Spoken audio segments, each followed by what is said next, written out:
नमस्कार दोस्तों, मेरा नाम डॉक्टर सुरेखा भार्गव है और हम आज बात करने जा रहे हैं एनीमिक लोगों की। एनीमिया जो होता है, जिसको होता है वो ही जानता है किस तरीके से ये उसको परेशान करता है।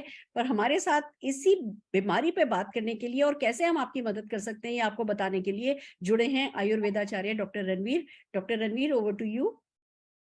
नमस्कार साथियों, आज हम बात करेंगे एनीमिया के संबंध में।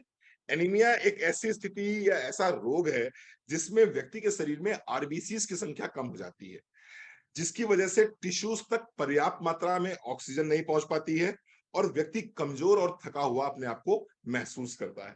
आज हम बात करेंगे, बेसिकली एनीमिया 7 तरह का होता है, लेकिन आज हम बात करेंगे आयरन डेफिशिएंट एनीमिया के संबंध में। अब अगर मैं आयरन डेफिशिएंट एनीमिया के संबंध में बात करते हैं तो इसके कुछ लक्षण आपको दिखाई पड़ेंगे। लक्षणों में आपको थकान महसूस होगी। अगर किसी व्यक्ति को थकान बहुत ज्यादा महसूस होती है, हल्की और पीली त्वचा रहती है उसकी, अनियंत्रित दिल की धड़कन रहती है। बेसिकली अगर किसी को एनीमिया है ना, तो उसकी दिल की धड़कन धड़-धड़ बहुत तेज उसकी धड़कन रहती है। इसके साथ-साथ सांस लेने में कठिनाई होती है। थोड़ा-सा भी सीढ़ी चढ़ गए, थोड़ा-सा भी चल लिए तो सांस फूलनी स्टार्ट हो जाती है, चक्कर आने स्टार्ट हो जाते हैं, कमर में दर्द बना रहता है, छाती में दर्द बना रहता है और हाथ-पैर ठंडे पड़ जाते हैं। अगर इस तरह की समस्या रहती है, तो निश्चित रूप से कोई व्यक्ति एनीमिक हो सकता है। सिर दर्द बना रहता है तो आप एनीमिक हो सकते हैं।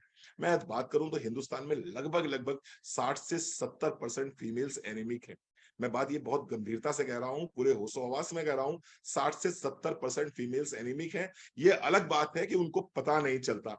जब उनके कलर में उनके जो कलर में हल्का सा पीलापन आना शुरू होता है, तो उनको लगता है शायद वो गोरे हो रहे हैं। उनको लगता है शायद उनकी फेयरनेस क्रीम काम कर रही है। सच्चाई ये है कि ये फेयरनेस क्रीम की वजह से आप गोरे नहीं हो रहे हैं। बेसिकली आप एनीमिक हैं, इसलिए आपको लग रहा है आप गोरे हो रहे हैं। तो अपना हीमोग्लोबिन टेस्ट कराइए और आप पाएंगे कि निश्चित रूप से आपका हीमोग्लोबिन 6%, 7%, 8%, 9% है, जबकि एक स्वस्थ महिला का हीमोग्लोबिन कम से कम 11.5% होना चाहिए। मैं फीमेल से एक चीज कहना चाहूंगा कि अपने स्वास्थ्य का विशेष ध्यान रखें, अपने खाने पीने का विशेष ध्यान रखें, अगर आप एनीमिया से बचना चाहते हैं। और इसके साथ साथ में अगर आप चाहते हैं कि आपको जीवन में कभी एनीमिया हो ही ना और आपका चेहरा पीला ना हो बल्कि गुलाबी हो, तो उसके लिए मैं कुछ प्रोडक्ट सप्लीमेंट्स आपको सजेस्ट करना चाहूंगा। पहला प्रोडक्ट है iron and folic acid. Iron and folic acid एक टैबलेट दिन में एक बार भी ले सकते हैं और ज्यादा एनीमिक है आप तो दिन में 2 बार ले लीजिए। खाना खाने के बाद लीजिएगा। कैल्शियम और आयरन के बीच में 2 घंटे का डिफरेंस जरूर रखिएगा। दूसरा प्रोडक्ट है विटामिन सी। अगर विटामिन सी के साथ में आयरन लिया जाएगा तो निश्चित रूप से आयरन जबरदस्त तरीके से काम करता है और इसकी जो एब्जॉर्बिलिटी है वो बढ़ जाती है।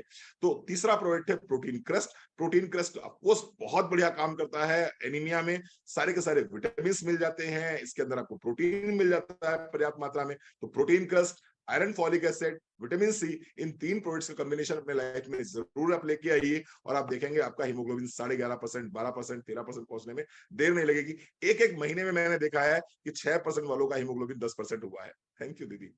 वाओ!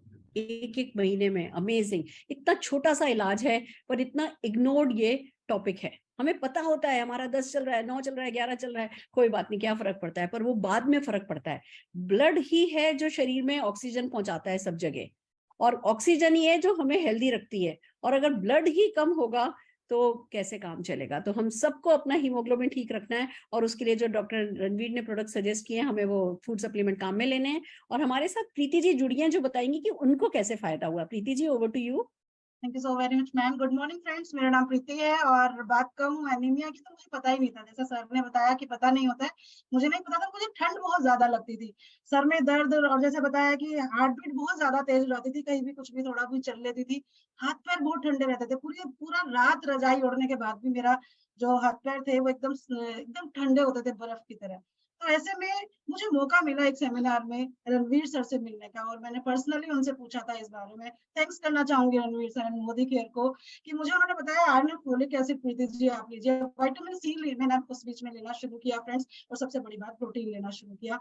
तो उसके कारण अब मुझे थकान नहीं होती है, सर दर्द नहीं होता है और ठंड कम लगती है। सर्दियों में ठंड है तो ठंड लगेगी, पर अब मुझे जून में कभी बारिश हो जाती थी ना, तो मुझे तब भी रजाई ओढ़ने की जरूरत पड़ जाती थी, मुझे इतना ठंड लगता था। थैंक्स करना चाहूंगी मोदी केयर का, सप्लीमेंट्स का। Thank you so very much Sameer Modi ji, बहुत बहुत शुक्रिया।